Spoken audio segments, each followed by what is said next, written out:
వాయువ్య బంగాళాఖాతంలో ఏర్పడిన ఉపరితల ఆవర్తనం 24 గంటల్లో అల్పపీడనంగా మారే అవకాశాలున్నాయి. దీనికి తోడు రుతుపవన ద్రోణి కూడా కొనసాగుతోంది. దీంతో ఏపీలో ఇవాళ రేపు పలు జిల్లాల్లో భారీ వర్షాలు కురిసే అవకాశం ఉందని వాతావరణ శాఖ సూచిస్తోంది. ఉత్తరాంధ్ర, కాకినాడ జిల్లాలో మోస్తరు వానలు పడతాయని తెలిపింది.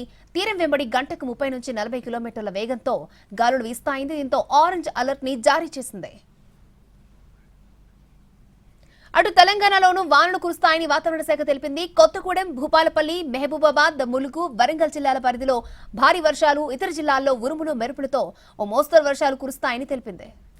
వాయువ్య బంగాళాఖాతంలో ఏర్పడిన ఉపరితల ఆవర్తనం 24 గంటల్లో అల్పపీడనంగా మారే అవకాశాలున్నాయి. దీనికి తోడు రుతుపవన ద్రోణి కూడా కొనసాగుతోంది.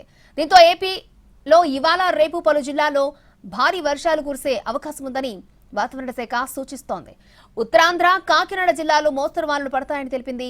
తీరం వెంబడి గంటకు 30 నుంచి 40 కిలోమీటర్ల వేగంతో గాలులు వీస్తాయని దీంతో ఆరెంజ్ అలర్ట్ ని జారీ చేసింది.